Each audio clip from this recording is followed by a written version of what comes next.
अस्सलाम वालेकुम, सितारों के सफ़र पर खुश आमदीद। आज की वीडियो हमारी सन के ऊपर है। सन एस्ट्रोलॉजी में एक बहुत इम्पॉर्टेंट प्लैनेट है क्योंकि सन ट्रांजिट कर रहा है 14 अप्रैल को और 15 ऑफ अप्रैल तक ये रहेगा एरीज में, यानी कि अपने शर्फ में उच्च के घर में रहेगा, जहाँ पे इसको एग्जॉल्टेशन रहती है, यानी कि ये सबसे पावरफुल रहता है सन यहाँ पे। अब यहाँ पे कुछ चीज़ें मैं आपको पहले क्लियर करना चाहूँगा, लेकिन जो लोग इंट्रो स्किप करके देखना चाहते हैं भले स्किप करके देखें, लेकिन ये भी बता दूँ कि अगर आप इसको स्किप करते हैं तो आप बहुत सी इंपॉर्टेंट चीज़ें मिस कर जाएंगे एस्ट्रोलॉजी के बारे में, सन के बारे में। यहाँ पे वैदिक एस्ट्रोलॉजी और वेस्टर्न एस्ट्रोलॉजी का भी मैं आपको थोड़ा सा कॉन्सेप्ट बताऊंगा, सन की पावर्स भी बताऊंगा, सन की नेगेटिविटी भी बताऊंगा, पावरफुल हो के भी नेगेटिविटी भी बताऊंगा, और यहाँ पे मैं आपको समझाऊंगा कि इन पैटर्न से आप लोग फ़ायदा कैसे उठा सकते हैं और आपके घर पे क्या इम्पैक्ट पड़ता है जिस घर में ट्रांजिट कर रहा है आपकी कुंडली पे, जो आपके अकॉर्डिंग टू मून साइन होगा। और जिन लोगों को अपना मून साइन नहीं पता वो कमेंट सेक्शन में अपनी ओरिजिनल डेट ऑफ बर्थ लिखें और कंप्लीट डेट ऑफ बर्थ लिखें, सिटी के साथ लिखें, तो हम आपको आपका मून साइन बता देंगे। इनकम्प्लीट मैसेजेस को हम रिप्लाई नहीं देंगे। इसके अलावा अगर आप लोग अपनी कुंडली या जायचे का डिटेल्ड एनालिसिस करवाना चाहते हैं, पैटर्न को समझना चाहते हैं और वक्त से फ़ायदा उठाना चाहते हैं, तो आपकी स्क्रीन पर व्हाट्सएप नंबर आ रहा होगा, मैसेज करके आप लोग अपना अपॉइंटमेंट बुक करवा सकते हैं, क्योंकि आप लोग अच्छे वक्त में भी गलत फैसले लेके अपना अच्छा वक्त ज़ाया कर सकते हैं। और फिर कमेंट सेक्शंस ऐसे ही भरे रहते हैं कि हमारा अच्छा वक्त कब आएगा, हम तो 12 साल से मनुष्यत ही फेस कर रहे हैं, बुरा वक्त ही फेस कर रहे हैं। हर चीज़ का एक वक्त होता है और उस वक्त को समझना पड़ता है। अल्लाह ताला ने बहुत खूबसूरत निज़ाम बनाया है, इस निज़ाम को समझना पड़ता है। तो अगर मैं आपसे ये कहूँ कि जब आप अपनी ज़िंदगी के अहम फ़ैसले ले रहे होते हैं, इम्पॉर्टेंट डिसीजंस ले रहे होते हैं, उस वक्त आप वो डिसीजंस खुद नहीं ले रहे होते। वो डिसीजंस आपके अंदर एक एनर्जी है वो डिसाइड कर रही होती है, जिसको हम वैदिक एस्ट्रोलॉजी में सन कहते हैं, सूर्य कहते हैं। अब अगर आप वैदिक एस्ट्रोलॉजी की कोर में जाएं तो बृहत प्रशारा होरा शास्त्रा किताब है, तो उसमें सन की जो डेफिनेशन है वो सिर्फ एक प्लैनेट नहीं है, उसमें उसको एक आत्मा का सिग्निफिकेटर कहा गया है, यानी ये आपकी सोल है। यानी सन जो है वो आपको बताता है कि आप असल में क्या हैं। बिल्कुल वैसे ही जैसे कुरान पाक में अल्लाह ताला आपसे एक सवाल करता है कि क्या आपको ये लगता है कि मैंने आपको बेवजह पैदा किया है, तो बिल्कुल उसी तरह सन आपको बताता है कि आपकी वजह क्या है पैदा होने की, आपको किस जगह जाना चाहिए। लेकिन यहाँ एक बहुत बड़ा कन्फ्यूजन है और काफ़ी लोगों ने आजकल सोशल मीडिया पे यही क्रिएट किया हुआ है वेस्टर्न एस्ट्रोलॉजी को फॉलो करते हुए कि मेरा सन साइन ये है इसलिए मेरी पर्सनालिटी ये है। लेकिन अगर आप क्लासिक वैदिक एस्ट्रोलॉजी देखें, उसके टेक्स्ट देखें, कहीं भी ये नहीं लिखा कि सिर्फ सन जो है वो आपकी पर्सनालिटी डिफाइन करता है। प्रशारा अगर आप क्लियरली उसको देखें पढ़ें तो क्लियरली उसमें लिखा है कि जो चांद है, मून है, वो माइंड है। जो लगना है, लगना टाइम ऑफ बर्थ से पता चलता है, वो आपका शरीर है, आपका जिस्म है, आपकी आपकी जो लाइफ की एक्सपीरियंस है वो है। और जो सन है वो आपकी सोल है और आपकी अथॉरिटी है, आत्मा है बेसिकली। तो अगर आप सिर्फ सन साइन से अपने आप को डिफाइन कर रहे हैं तो ये वैदिक एस्ट्रोलॉजी नहीं कर रहे आप लोग, ये वो सिंप्लीफाई करके डिस्टॉर्ट कर रहे हैं आप एस्ट्रोलॉजी को, जिसकी वजह से आपको सही डायरेक्शन नहीं मिल रही। अब यहाँ एक और डीपर लेयर समझना बहुत ज़रूरी है। वेस्टर्न और वैदिक एस्ट्रोलॉजी का फ़र्क क्या है? जो वेस्टर्न एस्ट्रोलॉजी है वो ट्रॉपिकल ज़ोडिएक यूज़ करती है, यानी सीजन्स पर बेस्ड होती है। जब स्प्रिंग एक्विनेक्स होता है तो उस पॉइंट पर एरीज स्टार्ट माना जाता है, चाहे आसमान में एक्चुअल कॉन्स्टलेशन जो है एरीज हो वहाँ पे या ना हो। अब जो अगर वैदिक एस्ट्रोलॉजी को देखें तो वो साइडरियल ज़ोडिएक को यूज़ करती है, यानी आसमान में इस वक्त जो रियल प्लानिटरी पोजीशंस चल रही हैं, एनालिसिस उन्हीं बेसिस पर होता है। इसीलिए दोनों सिस्टम में अप्रॉक्सीमेटली 23 से 24 डिग्री का डिफरेंस आ चुका है, या आप ये समझ लें कि 25 डिग्री का डिफरेंस आ चुका है, जो कि आपके सन साइन को भी अब डिफरेंट बना देता है।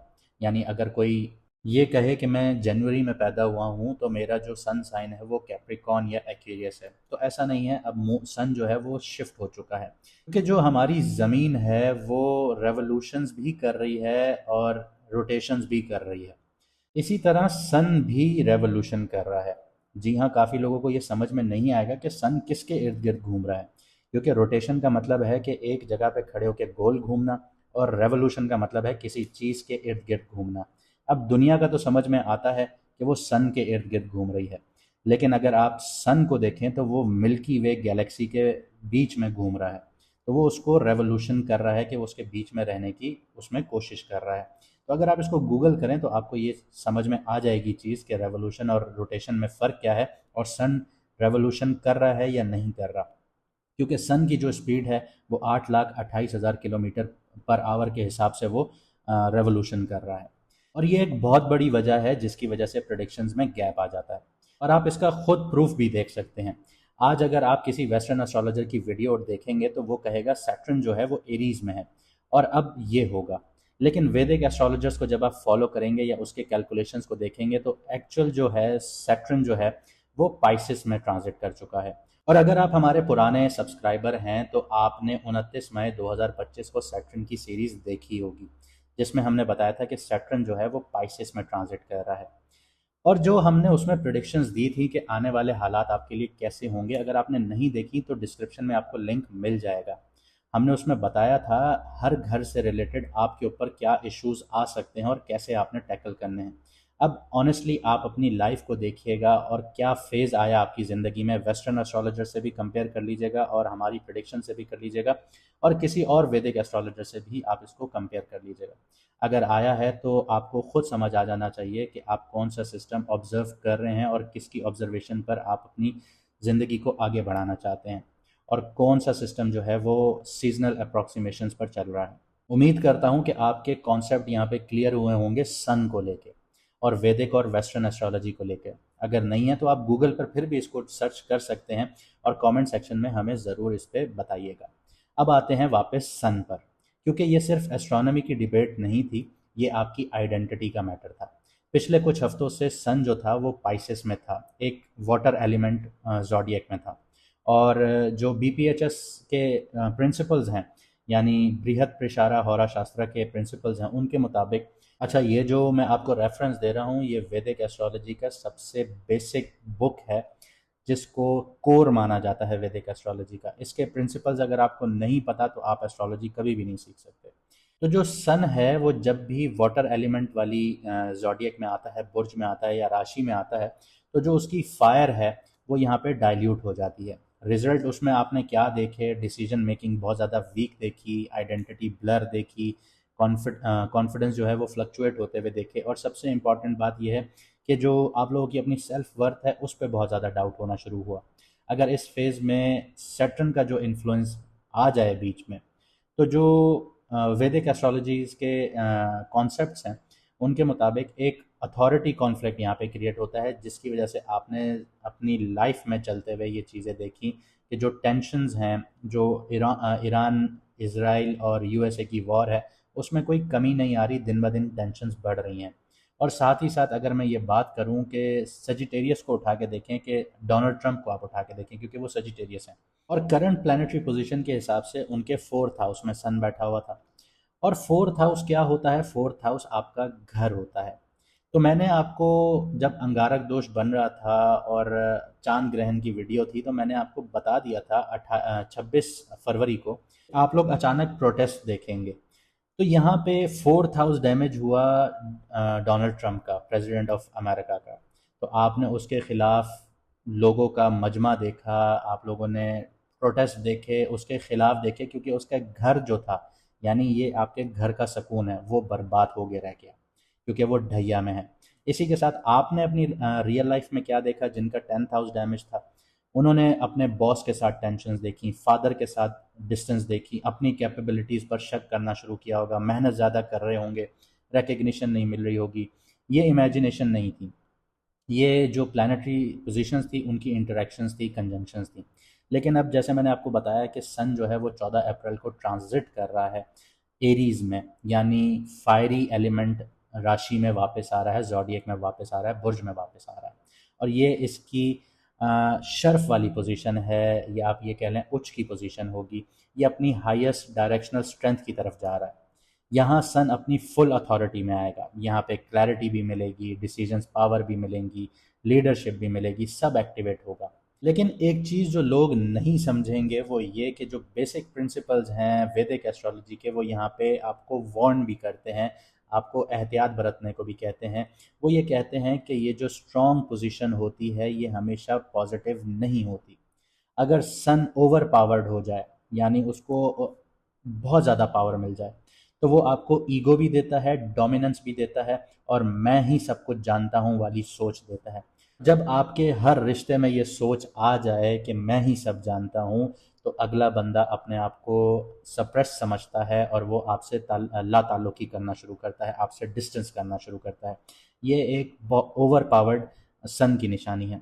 अब रियल एग्जांपल मैं आपको इस तरह दूं कि अगर एक लीडर है ज़िंदगी में, आप जिससे इंस्पायर्ड हो रहे हैं, तो ये उसका बैलेंस सन होगा। लेकिन एक लीडर है जो आपको सिर्फ कंट्रोल करना चाहता है, तो ये इम्बैलेंस सन है।